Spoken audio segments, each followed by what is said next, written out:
안녕하세요. 2년 전 끔찍한 한 해를 겪었던 가족의 구성원인 40대 여성입니다. 그 지옥 같은 한 해를 겪은 가족은 바로 저희 시댁 식구들이에요. 저는 그 불행을 옆에서 지켜보고 함께 겪기도 하며 피눈물을 흘려야 했죠. 이젠 그나마 그땐 그랬지 하며 덤덤히 이야기해 볼 수 있는 당시의 이야기를 지금부터 여러분께 들려드리려고 합니다. 저는 군단위 지방에서 나고 자랐어요. 고등학생 때까진 유도를 하다 제 재능의 한계를 느끼고 그만두었죠.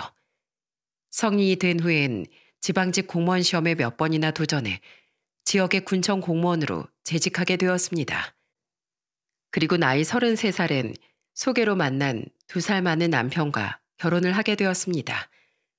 남편은 비닐하우스 농사를 짓던 같은 지역 사람으로 정직하고 성실한 사람이었죠. 일찌감치 결혼한 오빠와 경기도에서 함께 살던 저희 부모님도 그런 남편을 무척 마음에 들어 하셨어요. 남편에게 일찌감치 농사를 물려준 후 저희 신혼집에서 멀지 않은 곳에 살던 시부모님은 굉장히 인자하고 좋은 분들이었습니다. 남편은 형제가 위로 3살 많은 형님뿐이었는데 딸이 없어서인지 시부모님은 저를 많이 예뻐해 주셨어요. 세아가 우린 네가 시집 와줘서 참 좋다. 마치 삭막한 집안에 따스한 본 햇잎이 드리운 느낌이야. 역시 집엔 이렇게 살가운 딸이 있어야 하나 보다. 당신은 딸도 딸 나름이지. 난 우리 며느리처럼 예쁘고 사랑스러운 앤 밖에서도 한 번도 본 적이 없어. 사실 저 집안에서 그렇게 살갑거나 애교 많은 딸이 절대 아니었어요. 저희 부모님은 저를 사랑하셨지만 늘 저보단 집안에 맞이인 오빠를 더 우선시하는 경향이 있는 분들이었거든요. 그렇다 보니 조금의 불만을 품은 채 살아왔었는데 시집을 와보니 누구보다 절 가장 예뻐하는 시부모님을 만나게 된 겁니다. 그러니 저도 더 예쁘게 보이고 싶고 잘해드리고 싶은 마음에 좋은 모습을 보일 수 있었던 거죠. 재수 씨, 이건 별건 아니고요. 친구 따라 백화점 갔다가 요새 젊은 여성분들에게 인기 많은 향수라길래 하나 사와봤어요. 별로 비싼 건 아니니까 부담 갖지 마세요. 감사해요, 아주버님. 자꾸 서울에서 내려올 때마다 선물을 사다 주시니 제가 죄송해서 어떡하죠? 아니에요. 오히려 제가 서울에 있어서 부모님 자주 못 찾아뵙는 게 죄송했는데 재수 씨가 저희 부모님 많이 찾아뵙고 챙겨주시니까 제가 너무 감사하죠. 늘 고마워요, 재수 씨. 시숙님은 혼자 서울에 살며 대기업에 재직하고 있었습니다. 서울에서 이곳까진 차로 편도 4시간 가까이 걸리는 곳이라 시숙님은 자주 내려오지 못하셨어요. 그래도 자주 전화로 시부모님께 안부를 묻는 효자셨죠. 시숙님은 시댁에 내려올 때마다 시부모님 것과 함께 늘 제 선물도 잊지 않고 사다 주시더군요. 능력 있고 다정한 시숙님은 아직 짝을 만나지 못했다며 제가 시집 오고 나서도 한참 동안 결혼을 하지 않으셨습니다. 어디 내놔도 빠질 것 없는 시숙님이 부디 좋은 분을 만나길 저도 남편과 시부모님도 늘 진심으로 바랬죠. 안녕하세요, 어머님, 아버님. 이애숙이라고 합니다. 비록 제가 용석 씨에 비하면 한참 모자란 사람이지만 좋은 아내, 좋은 며느리로서 살기 위해 노력할게요. 그런 시숙님은 제가 결혼한 지 6년 만인 나이 44살에 드디어 2살 어린 형님과 결혼하셨습니다. 형님과 시숙님은 시숙님이 당시 나가던 직장인 영어 스터디 모임에서 만났다고 했어요. 중소기업에 다니던 형님은 당시 수업 진도를 잘 따라가기 어려웠다고 했는데 스터디 모임 장이었던 시숙님이 그런 형님을 챙겨주다가 인연이 되었다고 했죠. 나중에 시숙님과 따로 술을 한잔하고 들어온 남편은 제게 이렇게 기뜸해 주더군요. 자기도 돈 내고 스터디에 참여한 거면서 늘 자기가 사람들한테 민폐 끼치는 것 같다고 미안해하던 형수님이 안타까워 보였대. 그래서 형수님은 챙겨주다가 늘 미안하고 고맙다고 형수님이 먼저 밥을 사고 싶다고 한 게 지금까지 이어진 거라네. 자기 능력이나 그런 것보단 사람 마음씨나 됨됨이가 훨씬 중요한 사람인데 만나다 보니까 형수님 인품이 너무 좋아 보였대. 남편의 말대로 시댁에 처음 인사 온 형님은 조신하고 여성스러운 성격이었습니다. 마치 참한 여자란 바로 형님 같은 사람을 두고 만들어진 말 같았어요. 오래도록 큰 며느리감을 기다렸던 시부모님은 일찍이 부모님 두 분을 여의고 혼자 살았다던 형님을 많이 위하고 아껴주셨죠. 시원하세요, 어머님? 그래, 우리 큰며느리 어깨 주무르는 손맛이 일품이로구나. 평생 두 아들 키우시느라 얼마나 고생 많으셨어요. 이제 며느리인 제가 어머님께도 그리고 아버님께도 평생 효도하면서 살게요. 아버님, 다음엔 아버님 차례니까 기다리세요. 형님 또한 시댁에 내려올 때마다 그런 시부모님께 굉장히 잘하더군요. 천방지축 어린 아들을 키우느라 전보다 시부모님께 잘해드리지 못해 죄송했는데 그런 형님이 있으니 저도 참 든든하더라고요. 한편 형님은 결혼하자마자 임신 준비를 한다며 직장을 그만두었는데 좀처럼 임신이 되지 않아 많이 힘들어하는 모습을 보였습니다. 같은 며느리로서 마음이 아파 저는 그런 형님을 더 위하고 챙겨주려고 노력하기도 했죠. 그런데 시숙님이 결혼한 지 3년째 되던 해 시댁엔 엄청난 불행이 불어닥치기 시작했어요. 첫 번째 불행은 시아버지의 지병이었습니다. 평소 앓고 있던 지병이 급속도로 악화되며 시아버진 병원에 입원한 지 2주 만에 돌연 세상을 떠나시더군요. 여보, 제발 눈 좀 떠봐요. 이렇게 갑자기 가면 난 어떡하라고요. 갑작스런 불행에 우린 모두 큰 슬픔에 잠겼습니다. 그런데 엎친 데 덮친 격으로 이번에 시어머니께서 위암 3기 판정을 받으신 거예요. 시아버지를 떠나보낸 후 시어머니의 건강이 괜히 염려된 남편과 전 시어머니께 종합건강검진을 시켜드렸는데 그 결과가 참담하기 그지없었던 거죠. 저는 남편과 함께 충격과 슬픔에 빠진 시어머니를 위로하며 흐느꼈습니다. 그리고 전화로 소식을 들은 시숙님은 한달음에 시댁으로 달려와 이렇게 말했어요. 어머니, 저랑 같이 서울로 올라가요. 제가 유명한 대학병원도 다 알아놨어요. 아버지도 안 계신데 이젠 서울에서 저희랑 같이 사세요. 저희가 어머니 모실게요. 그래요, 어머님. 이 사람 안 그래도 아버님 돌아가시고 어머님 모시고 살고 싶다고 계속 말했었어요. 어머님이 아버님하고 살던 그 집 떠나기 싫어하셔서 그동안 저희도 서방님네도 어머님을 못 모셨잖아요. 이젠 저희랑 같이 서울에서 살아요. 제가 잘 모실게요. 시숙님은 더 이상 고집 부리지 말고 자식 말도 좀 들어달라며 시어머니께 간청하시더군요. 저와 남편도 시어머니를 모시고 싶었지만 아무래도 치료받기엔 서울에 계신 시숙님 집이 훨씬 나을 테니 시숙님의 의견에 적극 찬성했죠. 감사하게도 형님 또한 시숙님을 도와 시어머니를 열심히 설득하더라고요. 그렇게 결국 시어머니는 집을 내놓고 서울의 시숙님 댁으로 합가하게 되었습니다. 그리고 서울에 있는 병원의 유명한 교수님께 빠른 수술을 받은 후 입원과 퇴원을 반복하며 항암 치료를 받기 시작하셨죠. 어머님, 기분은 좀 어떠세요? 몸 상태는 괜찮으세요? 괜찮다. 일하랴 해보랴 힘들 텐데 뭐하러 자꾸 날 보러 와. 다행히 수술은 성공적이었고 3기 중에서도 암세포가 주변 조직에 많이 퍼지지 않은 초기 상태라 그래도 희망적인 상황이었습니다.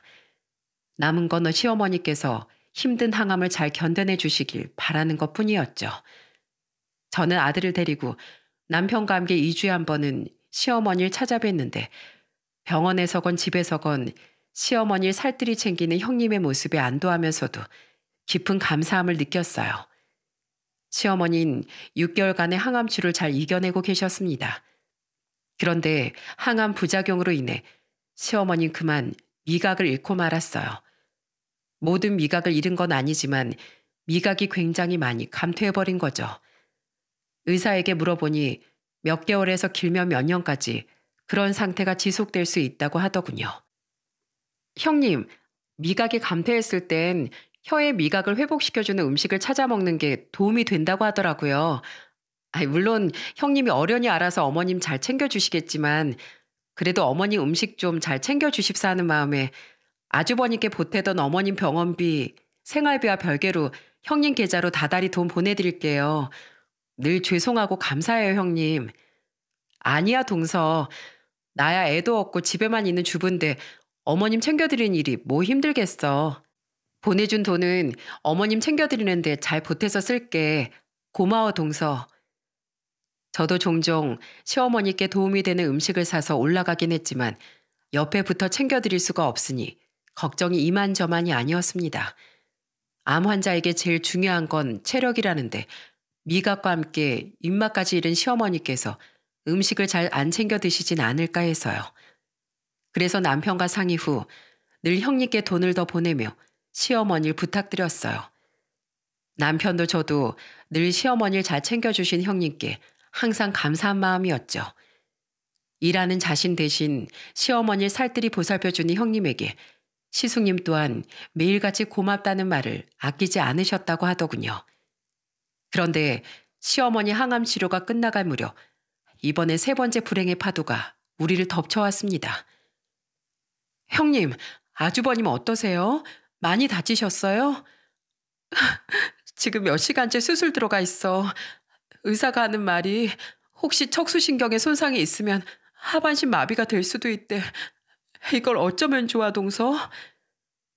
감기가 통 낫질 않아 동네 내과에 방문했던 시숙님은 병원에서 나오는 길에 계단에서 발을 헛디디셨다더군요. 그리고 긴 수술을 받았지만 시숙님은 결국 하반신 마비 판정을 받고 말았습니다. 어떻게 한 해 만에 식구 중 셋에게 이런 변이 생길 수가 있니? 차라리 내가 암도 걸리고 사고도 나고 다 했으면 얼마나 좋아. 어차피 살 만큼 산 내가 용석이 너 대신 다쳤어야 했다. 이 모든 게 부모인 내가 살면서 덕을 제대로 쌓질 못해 생긴 일인 것 같구나. 그런 속상한 말씀 마세요, 어머님. 이건 그냥 사고예요. 어머님 탓이 아니라고요.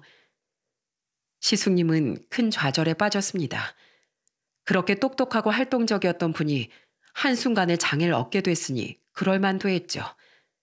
시어머니 말씀대로 정말 집안에 애군이 껴도 단단히 꼈다 싶었어요. 어떻게 같은 해 이 모든 불행이 한꺼번에 불어닥칠 수 있단 말입니까? 시숙님을 붙잡고 목 놓아 오는 시어머니를 달래는데 솔직히 이젠 어떤 위로의 말을 해야 할지도 모르겠더라고요. 그리고 시숙님이 입원해 계시는 동안 시어머니는 마지막 항암 치료를 마치셨죠. 저와 남편의 형님에게 이젠 시어머니를 우리가 모시겠다고 말했습니다. 형님, 어머님 이제 전만큼 병원 자주 오지 않아도 되니까 저랑 남편이 모실게요. 아주버님 재활요양병원으로 곧 전원하셔도 형님이 계속 간병하는 건 마찬가지인데 그 와중에 편찮으신 어머니까지 어떻게 보시겠어요? 맞아요. 그렇게 무리하다 형수님까지 쓰러지시면 정말 큰일 나요. 괜찮아, 동서. 서방님, 어머님은 그냥 제가 계속 모실게요. 부모님이 안 계신 저한테 어머님은 제 부모님이나 마찬가지예요. 이렇게 힘든 상황에 오히려 어머님이 옆에 계시면 마음이라도 더 의지할 수 있을 것 같아요. 전 괜찮으니까 두 사람 다 걱정 말아요. 형수님, 정말 감사합니다. 저랑 집사람도 최대한 자주 올라와서 형수님 도울게요. 아니에요. 제가 자주 연락드릴 테니까 너무 걱정 마세요. 동서도 서방님도 아직 어린 해찬이 돌보랴 일을 다니랴 많이 힘드시잖아요. 왕복 거의 8시간 거리를 매주 오가는 건 두 사람에게도 무리예요. 두 사람이야말로 그러다가 정말 건강에 이상이 올 수 있다고요. 하지만 형님은 오히려 우릴 걱정하며 끝까지 시어머니를 자신이 모시겠다고 하더라고요. 그런 형님의 말에 남편과 전 크게 감동했습니다. 형님의 끔찍한 실체를 그땐 미처 알지 못하고 말이죠. 시숙님의 요양병원으로의 전원을 지켜본 후 저와 남편은 3주간 서울에 올라가지 못했습니다. 한동안 매 주말 서울에 올라가서인지 아들과 제가 번갈아 가며 몸살이 났었거든요. 저는 3주째 되던 주말엔 서울에 가봐야겠다 싶어 형님께 전화를 걸었어요. 이번 주에? 아유, 됐어. 오지 마. 요새 남편 간병하느라 정리를 못해서 집도 엉망이고 나도 몸이 좀 안 좋아. 동서랑 해찬이도 많이 아팠다며 당분간 여기 오지 말고 푹 쉬어.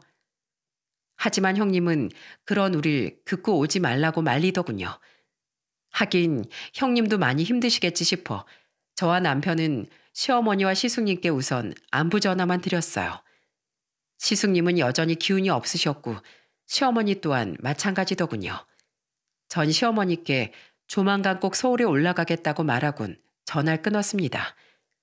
그리고 일찍 잠자리에 들었는데 그날따라 꿈자리가 영 뒤숭숭하더군요. 어머마, 네 시애미 좀 제발 도와다오. 네 시애미를 도와줘. 네? 그게 갑자기 무슨 말씀이세요, 아버님? 울지만 마시고 무슨 말씀인지 제대로 말 좀 해주세요. 돌아가신 시아버진 끊임없이 흐느끼며 자꾸 어머님을 도와달라는 말을 하셨습니다. 어찌나 꿈이 생생했는지 다시 잠을 청해보려고 해도 시아버지의 우는 목소리가 계속 귓가를 맴돌아 잠도 오지 않았죠. 그래서 전 결국 해도 뜨기 전인 새벽 4시부터 차를 몰고 서울로 향했습니다. 그냥 꿈인데 당신 너무 예민한 거 아니야? 가봐서 아무 일도 없으면 다행인 거지 뭐. 그래도 이대로 가만히 있긴 찝찝해서 영 안 되겠어. 형수님이나 어머니한테 전화해봤어? 어차피 다들 자고 있을 텐데 전화를 받겠어. 그냥 우선 가보는 거지. 제가 옆에 없는 걸 알고 놀라 전화한 남편과 통화하며 저는 서울을 향해 속력을 높였어요. 놀란 형님에게 죄송하긴 했지만 그래도 불안함 해소가 우선이었습니다. 한 해에 3번이나 큰 불행을 겪은 뒤라 또 어떤 불행이 찾아올지 모른다는 불안감이 제 몸을 휘감고 있었거든요. 서울에 도착하니 시간은 어느덧 아침 8시를 향해 가고 있었죠. 아파트 건물로 들어선 전 엘리베이터를 타고 올라가 시숙님의 집으로 다가갔어요. 그리고 집 앞에서 형님이든 시어머니께든 전화해야겠다고 생각한 순간 제 귀에 아주 앙칼진 목소리가 꽂히더군요. 국이 왜 이렇게 짜? 어머님, 그 혓바닥 좀 마비됐다고 평생 만들던 국간도 제대로 못 맞춰요? 아침부터 밥 굶고 싶어요? 집안일 이따위로 하면 앞으로 국물도 없을 줄 알아요? 미안하다 어머마. 내가 간을 덜 한다고 하긴 했는데 얼른 물 붓고 다시 끓이마. 진짜. 난 꼭 아침 정해진 시간에 챙겨 먹어야 하는데 짜증나게. 그 충격적인 말을 내뱉은 건 바로 형님의 목소리였습니다.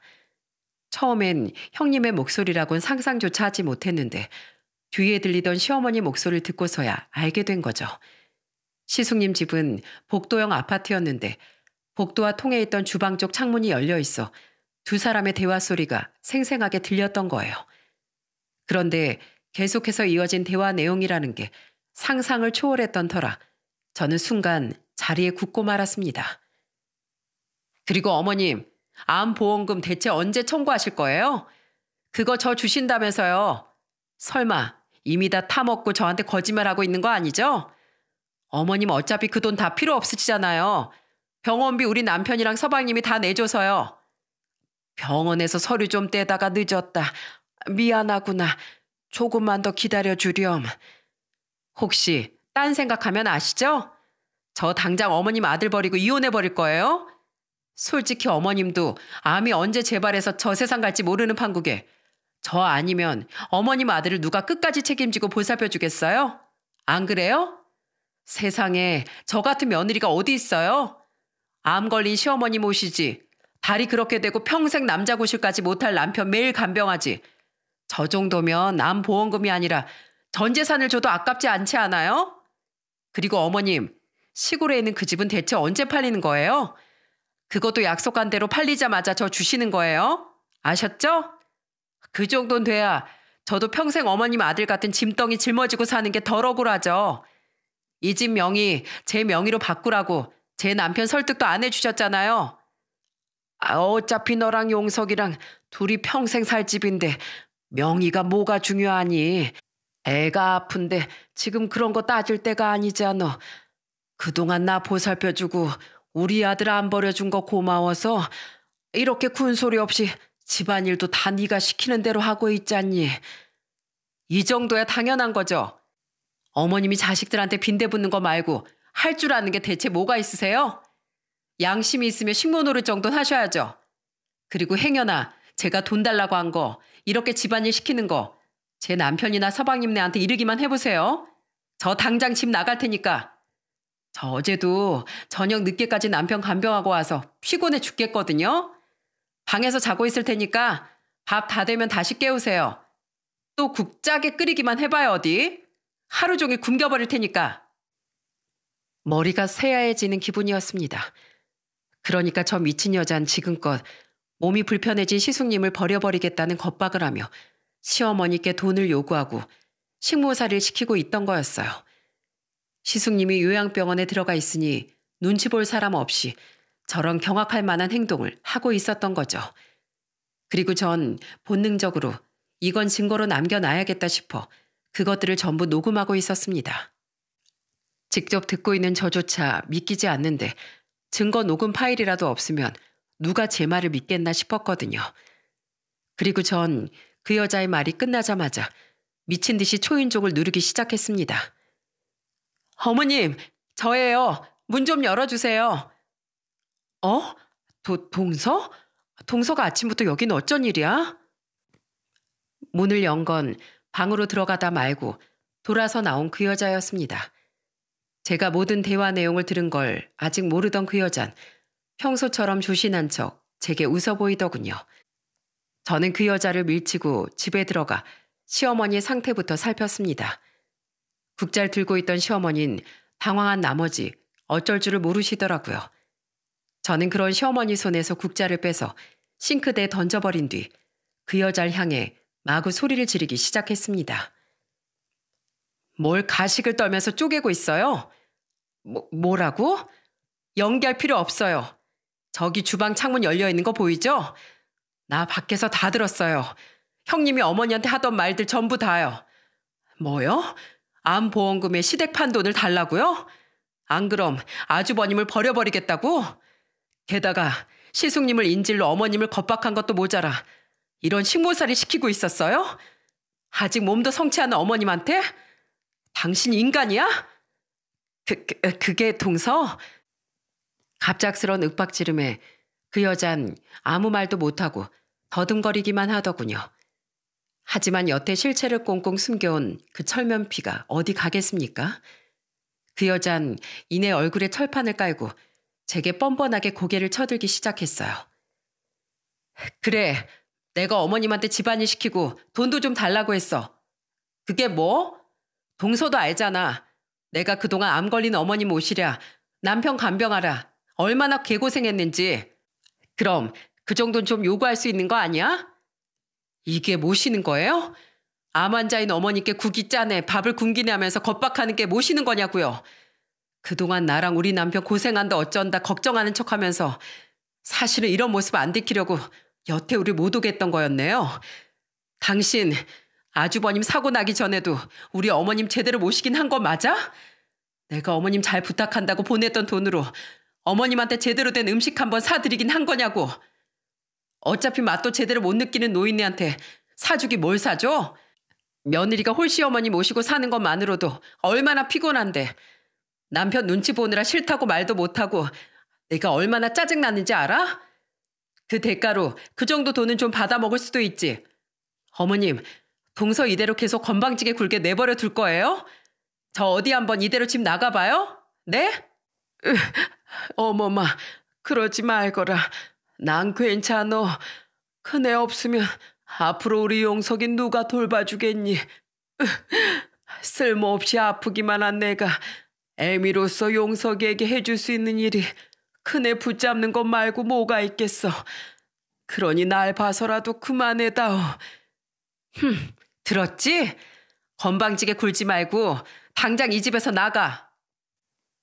그러다 제 말에 밀릴 것 같자 이번엔 시어머니의 약점을 쥐고 흔들며 저를 쫓아내려고 들더군요. 하지만 어림도 없는 소리였습니다. 저는 사나운 목소리로 으르렁댔어요. 나가려면 네가 나가. 뭐? 동서, 지금 어머님 말 못 들었어? 들었다. 그게 뭐? 어머님, 무슨 말씀인진 잘 알겠어요. 근데요, 어머님께도 이런 행동 보이는 사람이 과연 아주버님 간병은 제대로 하고 있었을까요? 어머님, 그동안 몸 힘드셔서 아주버님 요양병원에 제대로 가보지도 못하셨다면서요. 게다가 나중에 아주버님이 태어나면 저 여자가 과연 아주버님을 남편으로 존중하고 배려하면서 살까요? 아니요. 저렇게 자기밖에 모르는 인간은 약잘 쥐고 흔들면서 자기 발 아래 두려고 할 거예요. 야금야금 돈만 갈취하다가 나중엔 결국 아주머님을 버리고 도망가 버릴 거라고요. 저런 여잔 애초에 당장 내쫓아 버리는 게 상책이에요. 야, 네가 나에 대해 뭘 안다고 그딴 소리를 짓거려? 닥쳐. 입에서 쓰레기 냄새 나니까. 나 내버려 두면 당장 너 집 나가겠다며. 안 붙잡을 테니까 당장 나가. 왜? 짐이라도 직접 싸줘? 이게 날 우습게 봐? 그렇게 나간다 하더니 나가라고 떠밀어주자 그 여잔 약이 올라서 어쩔 줄을 몰라 하더군요. 그리곤 자기 분에 못 이기고 달려들어 제 머리채를 잡더라고요. 어머마, 저 괜찮아요 어머님. 야, 네가 먼저 내 몸에 손댄 거다. 너 나중에 딴소리 하지 마. 하지만 여러분 기억하시죠? 저 고등학생 때까지 유도로 선수 생활까지 했던 거요. 저는 그대로 그 여자를 엎어치기에 바닥에 내동댕이 쳐버렸습니다. 아! 한 주먹거리도 안 되는 게 어디서 까불고 있어? 야, 진짜 제대로 얻어맞기 싫으면 당장 짐 싸서 나가. 이 짱국물로 확 온수 샤워 시켜버리기 전에. 저는 싱크대에 던져놨던 국자를 집어들며 그 여자에게 소리쳤어요. 제게 완전히 제압당해버린 그 여자는 눈물을 그렁그렁하며 방에 가서 정말 짐을 싸더라고요. 그리곤 옷가지 몇 개가 든 가방을 들고 훌쩍대며 집을 나가버렸죠. 너 어디 두고 봐 하는 무섭지도 않은 으름장과 함께 말입니다. 그제야 전 시어머니께 몸을 돌려 퇴근했어요. 어머님, 아무리 시숙님 때문이라도 그렇지 그동안 말씀 한마디 없이 이런 일을 왜 참으셨어요? 저 진짜 속상해서 미치는 걸 보고 싶으세요? 어머님, 설마 아주버님 쓰러지시기 전에도 저 여자 어머니께 절했던 건 아니죠? 물론 이 정도는 아니었지만 용석이 앞에서만 나한테 세상 살갑게 굴고 용석이가 안 볼 땐 병원에도 잘 안 오고 집에서 밥도 잘 안 챙겨준 건 맞다. 내가 병원에 입원해 있을 때도 집에 있을 때도 용석이가 출근한 시간엔 거의 외출을 하더라고. 집에만 있기 답답해서 그렇다면서 용석이한테 비밀로 해달라고 애교를 부리면서 말이다. 그래도 아픈 날 선뜻 모셔주겠다고 한 게 고마워서 난 아무 말도 안 했다. 밥이야 내가 대충 차려 먹으면 그만이었으니까. 무엇보다 용석이랑 둘이 있을 땐 사이가 무척 좋길래 부모가 돼가지고 자식하고 며느리 사이를 괜히 이간질하기 싫어서 그냥 입을 다물었어. 그러다 용석이 그렇게 되고 요양병원으로 옮기기 시작하면서 나한테 돈을 요구하고 막대하기 시작한 거야. 시어머니는 자신이 참는 것만이 모든 걸 잃은 시숙님을 위한 길이라고 생각했다며 흐느끼셨습니다.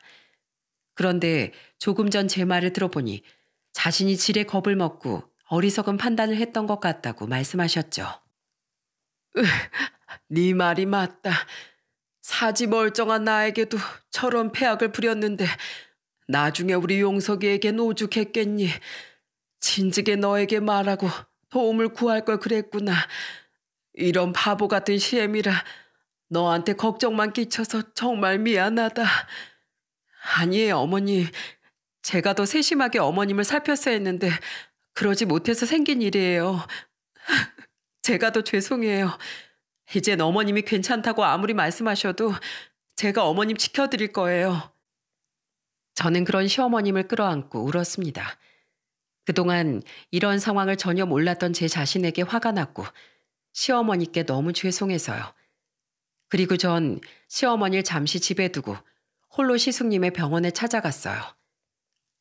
재수 씨가 이 아침부터 여긴 어떻게... 용민이는요? 저 혼자 왔어요. 저 아주버님 놀라지 말고 들으세요. 저 지금 형님이 먼저 와서 아주버님을 감언이설로 꼬실까 봐 급하게 달려온 거예요. 그리고 저는 시숙님께 녹음한 음성 파일을 들려주며 모든 진실을 폭로했습니다. 시숙님은 큰 충격을 받은 표정이더군요. 그리고 시숙님의 입에서 나온 말은 저를 더 큰 의심으로 밀어넣었죠. 이 여자가 매일 저를 간병하러 왔었다니. 아니에요, 재수 씨. 집사람, 저는 여기 상주하는 공동 간병인에게 맡겨놓고 3, 4일에 한 번씩 잠깐씩만 얼굴 비추는 게 다였어요. 저희 어머니 간병하느라 바쁘다고요. 그럼 어머니도 제 간병도 안 하고, 아니, 어머니 수술 받고 항암 치료 받으실 때부터 대체 어딜 그렇게 싸돌아 다녔다는 거죠? 설마 이 사람 바람 피우고 있던 거 아니에요? 거기까지 생각이 미친 시숙님은 배신감으로 얼룩진 표정을 한 채 그 여자에게 전화를 걸었습니다. 그리곤 전화를 받은 그 여자에게 울먹거리며 소리치셨어요. 당신, 나 방금 재수 씨한테 다 들었어. 당신이 어떻게 몸도 성치 않은 우리 어머니한테 그런 짓을 할 수가 있어.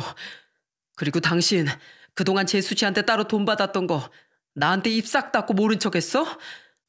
나한테도 어머니 챙겨드린답시고 생각이 잔뜩 뜯어갔으면서 당신이 평소보다 좀 사칠 부려도 늘 당신한테 미안하고 고마웠으니까 나 아무 말 안 했어.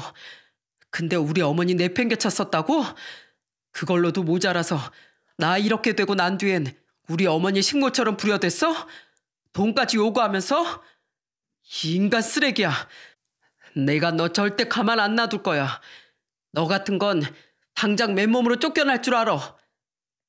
통화를 끊은 시숙님의 말에 의하면 그 여잔 끝까지 반성 못하고 이혼할 때 하더라도 자기 목숨 받아내야겠다는 낯짝 두꺼운 소리만 해댔다는군요. 그리고 저는 시숙님의 부탁에 제 의심을 더해 그 길로 업체를 검색해 사람을 써서 그 여자의 뒷조사를 의뢰했습니다. 어머님, 우선 여기 계시지 말고 저희 집으로 가세요. 이 집 도어락 떼고 열쇠키로 바꿔놨으니까 그 여자 들어오고 싶어도 못 들어올 거예요. 시어머니를 혼자 둘 수가 없었던 전 시어머니를 모시고 집으로 들어왔습니다. 남편은 갑자기 집으로 온 시어머니를 보고 한 번 놀라고 제게 그 여자의 실체를 전해들은 뒤 음성 녹음까지 듣곤 거의 뒤로 까무러칠 뻔했죠. 돌아가신 아버지가 진짜로 당신 꿈에 나타나서 어머니를 도와주신 건가? 그 여자 진짜 미친 거 아니야? 어떻게 사람의 탈을 쓰고 그런 짓을 해? 몸 불편해진 자식 걱정하는 부모 마음을 약점 잡아서 어떻게 그런 짓을 할 수 있냐고. 어머니, 그동안 까맣게 몰라서 어머니가 그런 일을 겪게 만들어서 정말 죄송해요. 전 아들 자격도 없어요. 아니다. 내가 밀어내서 그런 일을 당한 걸 왜 네가 미안해하니? 나야말로 미안하다. 그래도 어머님이 아직 그 여자한테 돈을 주지 않는 게 천만다행이에요. 보험금도 아직 안 나오고 집도 여태 안 팔린 게 신의 한 수였다고요. 그 여자 뒷조사 의뢰해놨는데 분명 뒤가 많이 구린 여자예요. 그렇지 않고서야 그런 엄청난 실체를 3년 내내 우리한테 어떻게 숨겼겠어요? 아니나 다를까 3일 뒤 업체 직원이 제게 메일로 보내준 자료엔 그 여자가 웬 제비같이 생긴 젊은 남자와 유부녀가 가서는 안 될 장소에 들어가고 나오는 사진이 찍혀 있더군요. 직원이 메일에 적어놓은 말에 따르면 그 여자는 거의 2년 가까이 이미 바람을 피우고 있는 상태였더라고요. 그것도 멀쩡한 놈이 아닌 술집에서 돈 주고 만날 수 있는 호스트파 놈가 말입니다. 그리고 메일엔 직원이 녹음한 두 연놈의 대화 녹음 파일도 첨부돼 있었는데 그 내용이 아주 기가 막혔죠. 애숙이 누나, 정말 이제 남편 버리고 나랑 같이 살 거야? 근데 누나 시어머니한테 돈 뜯어내려고 한 거 다 들켰다며? 그럼 돈은 어떻게? 그래도 내가 그동안 그놈 엄마 돌보고 몇 달이나마 다리 못 쓰는 그놈 옆에도 이혼 안 하고 붙어 있었는데 법원에서 어느 정도 재산 분할은 인정해 주지 않을까? 우선 너희 집에서 살림부터 차리고 돈은 차차 모으자고. 뭐? 내 집에서? 그럼 앞으로 내 용돈은? 내가 어떻게 해서든 일해서 벌어올게. 됐어. 겨우 술집이 때려칠 수 있다고 좋아했는데 내가 꽝을 물었잖아. 됐고, 누나 대기업 남자 꼬시려고 실력도 안 되는 영어 스터디 들어가서 지금 남편 꼬셨던 거라며? 앞으로도 그냥 지금처럼 나 일하는 데 오면 만나고 용돈 좀 주다가 돈 잘 버는 남자 또 물어서 결혼해. 그땐 지금처럼 피임하지 말고 애라도 하나 낳아서 확실하게 재산 분할해 오던가 해. 그럼 내가 진짜 누나랑 같이 살아줄 테니까. 뭐? 나한테 이혼하고 또 결혼을 하라고? 야, 너 나 사랑한다며? 어떻게 날 그렇게 지갑 취급만 할 수가 있어? 사랑했지, 누나 돈을. 아, 몰라. 나 갈 거야. 오늘부터 우리 집 오지 마. 야, 나쁜 놈아. 그럼 나 당장 잠은 어디서 자라고? 몰라. 고시원 방이나 구하던가. 한심하게도 그 여잔 시어머니의 돈을 뜯어내자마자 시숙님과 이혼한 후 그 술집 농가 살림을 차리려고 한 거예요.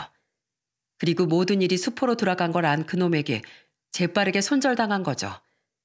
게다가 또 하나의 엄청난 반전은 그 여자의 부모님이 멀쩡히 살아있었다는 사실이었습니다.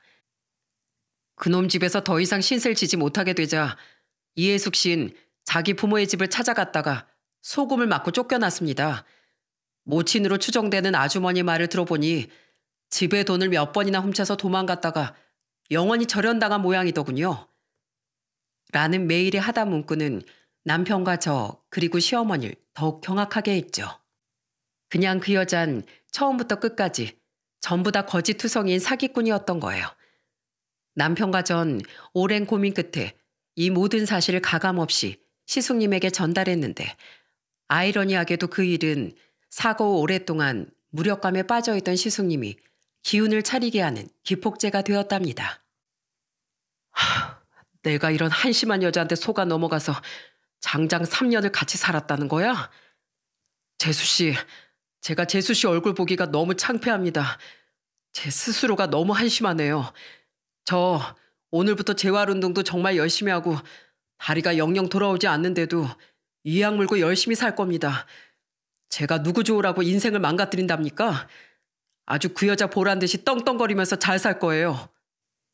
사람 일 참 알다가도 모를 일이죠. 저랑 남편은 오히려 시숙님이 더 큰 절망감에 빠지게 될까 정말 많이 걱정했었거든요.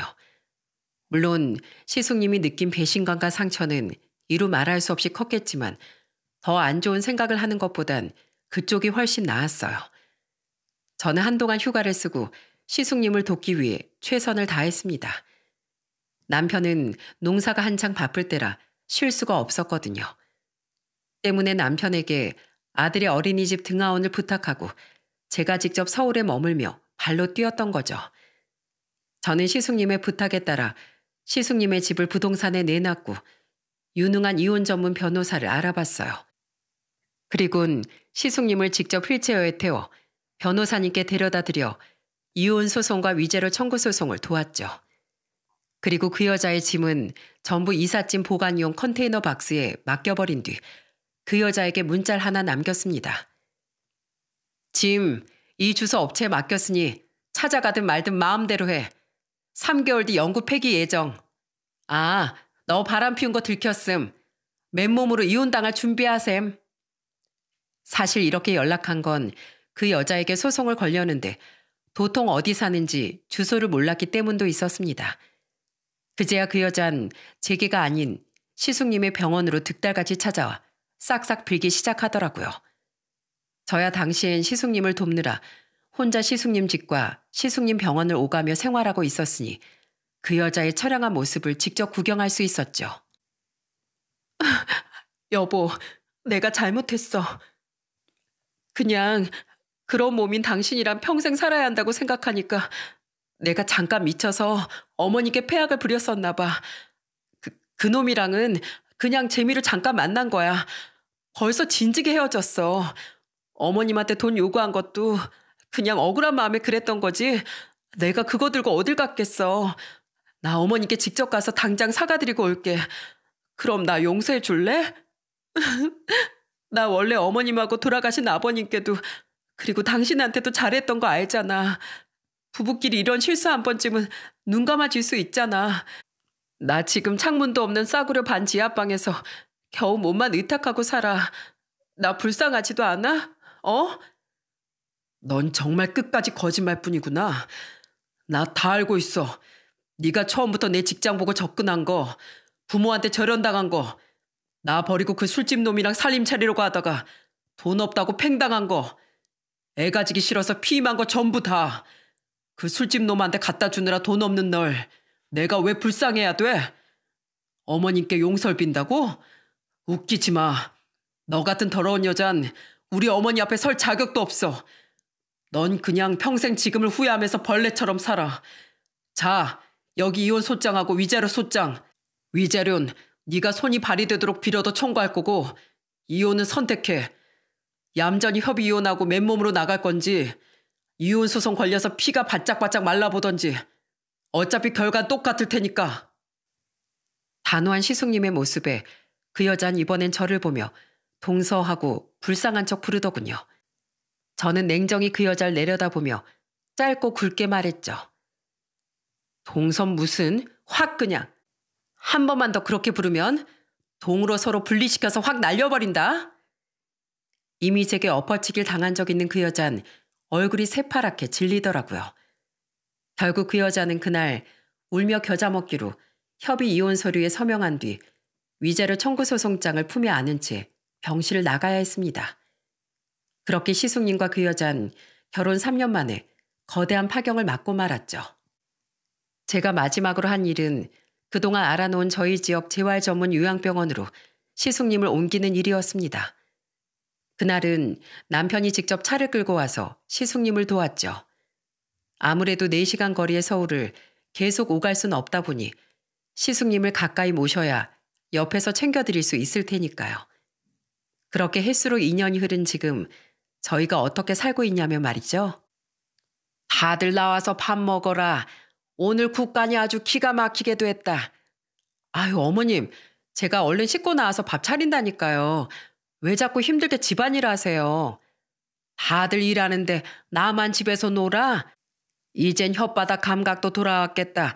몸도 많이 회복됐겠다. 오히려 너무 안 움직이면 병이 더 커진다고 교수님도 그러더구나. 얘 용서가 너 아직 일 안 끝났어? 우선 우린 팔리지 않던 시부모님의 집에 들어와 다 같이 살고 있습니다. 남편과 저, 올해로 9살 된 우리 아들, 시어머니, 그리고 기적적으로 하반신에 약간이나마 감각이 돌아온 시숙님, 이렇게 모두 함께 말이죠. 저희 신혼집보단 시댁이 훨씬 크기가 커서 다 같이 살기엔 안성맞춤이었거든요. 피나는 노력을 한 시숙님은 재활을 시작한 지 3개월 뒤 조금씩 감각이 돌아오기 시작했습니다. 요양병원에서 퇴원한 지금은 심히 절뚝거리긴 하지만 천천히 스스로 거동을 할 수 있는 상태까지 도달하셨죠. 하지만 전처럼 회사 생활을 해내긴 무리가 있었기에 시숙님은 자신의 전공을 살려 프리랜서로서 재택근무를 하고 계세요. 워낙에 능력이 있으시니 벌이도 쏠쏠해 요즘엔 제 벌이를 훨씬 웃도는 금액을 매달 벌고 계신답니다. 그리고 시어머니께선 다행히 여태껏 재발 없이 날이 갈수록 건강을 되찾고 계세요. 항암 부작용이던 미각 장애도 회복되어 원래 음식 솜씨를 현란히 발휘하고 계시죠. 저와 남편이 시어머니께 제발 집안일에 손 좀 대시라고 부탁하는데 통 들어주질 않으시더라고요. 그래서 저와 남편은 주말만이라도 모든 집안일을 도맡아 하고 있습니다. 큰아빠, 나 이거 로봇 조립해 주세요. 원래도 시숙님을 잘 따랐던 우리 아들은 지금도 여전히 시숙님을 슈퍼맨이라고 부르며 좋아한답니다. 한 번은 왜 시숙님이 슈퍼맨이냐고 물어보니 아들이 이렇게 대답하더군요. 큰아빤 못하는 게 하나도 없으니까요. 우리 학교에도 다리가 불편한 친구가 한 명 있는데요. 친구들이 걔를 놀리길래 제가 하지 말라고 다들 혼내줬어요. 노래 못하는 사람이 있으면 잘하는 사람이 있는 것처럼 그 앤 그냥 남들과 다를 뿐이잖아요. 큰아빠처럼요. 걘 그림을 아주 잘 그려요. 다들 걔보다 달리긴 잘하지만 그림 그리는 건 걔가 최고라니까요. 그 말을 듣는데 괜히 자신이 위로받은 듯 시숙님이 눈가를 붉히더군요. 저는 아들의 머리를 쓰다듬으며 세상을 보는 올바른 눈을 가진 아들을 대견하게 여겼죠. 맞아, 몸이 불편한 건 남들과 다를 뿐이지 틀린 게 아니야 하고 말해주며 말입니다. 시숙님과 이혼한 그 여잔 그 뒤 몇 번이나 시숙님께 연락을 한 것 같더라고요. 그 나이 취직도 안 되고 그나마 꼴랑 쥐고 있던 돈도 저한테 위자료로 다 토해내서 힘들다고 제발 돈 좀 빌려달라고 몇 번 모르는 번호로 문자를 보냈더라고요. 제가 그 여자 번호는 진즉에 차단해버렸거든요. 물론 문자는 오는 족족 무시하고 있지만요. 사실 그 문자 나한테도 몇 번 왔었다. 어머님한테도요? 저한테도요. 그래서 전 남한테 빌붙을 한심한 생각만 하지 말고 똑바로 좀 살아라. 이러고 답장 한번 해줬네요. 알고 보니 그 여잔 같은 문자를 제 남편을 뺀 우리 세 사람에게 모두 보냈더군요. 제가 딱 한 번 저런 답장을 한 걸 빼면 모두 그 여자의 문자를 무시했었지만요. 아마 지금도 그 여잔 돈 많은 남자를 물색하고 뒤로는 외도 같은 몰상식한 짓을 해대며 아주 한심한 인생을 살고 있을 거라고 생각해요. 시숙님은 우스갯소리로 제 다리가 우리 집에서 빈대를 박멸해냈네요. 하고 웃으셨습니다. 우린 차마 시숙님을 따라 웃지 못했죠. 그래도 우린 조금씩이나마 그 끔찍했던 한 해를 기억에서 밀어내며 다시 행복을 찾아가고 있습니다. 저희 친정 부모님도 시댁 식구들과 가족된 의리를 지키며 살아가는 저를 자랑스러워 해주시더군요. 전 앞으로도 지금처럼 시어머니의 완치를 위해 노력하고 시숙님의 희망찬 내일을 응원하며 살아갈 예정이랍니다. 남편과 아들에게 좋은 아내와 엄마이듯 시어머니와 시숙님께도 늘 좋은 가족으로서 옆에서 함께 해주고 싶어요. 남편은 늘 제게 많이 고마워하지만 저는 알고 있습니다. 만약 친정 식구들에게 같은 일이 생겼다면 남편 또한 저처럼 똑같이 행동해 줬을 사람이라는 것을요. 부부가 된다는 건 이렇듯 서로의 가족까지 온전히 내세계 받아들이는 일이니까요. 저는 제 사연을 통해 제발 부부간의 의리도 모르는 인간들은 애초에 결혼이라는 걸 하지 말았으면 한다는 의견을 꼭 전하고 싶었습니다. 돈이나 집안 배경 등 계산적인 환경, 충분히 볼 수 있다고 생각해요. 결혼은 현실이니까요. 하지만 조건으로 맺어진 결혼이라고 해도 부부가 된 이상 기본적으로 지켜야 할 상도라는 게 있는 게 아니겠어요? 배우자의 뒤통수를 치는 인간들의 최후는 비참한 몰락뿐이라는 걸 개만도 못한 인간들이 부디 깨달았으면 좋겠네요. 외도를 한 것도 모자라 배우자가 공경에 빠지자마자 돈을 뜯어 도망칠 궁리만 하던 제 전 형님이란 여자의 최후처럼 말이죠. 그리고 부디 큰 슬픔을 겪은 저희 시숙님이 그 여자 보란 듯이 더 행복한 삶을 살 수 있기를, 또한 저희 시어머니께서도 재발 없이 무사히 완치 판정을 받을 수 있길 따뜻한 마음으로 응원해 주시면 더없이 감사하겠습니다. 그럼 제 사연을 들어주신 여러분 모두에게 늘 행복 가득한 날만 이어지길 바라며 이만 사연을 마칠게요. 감사합니다.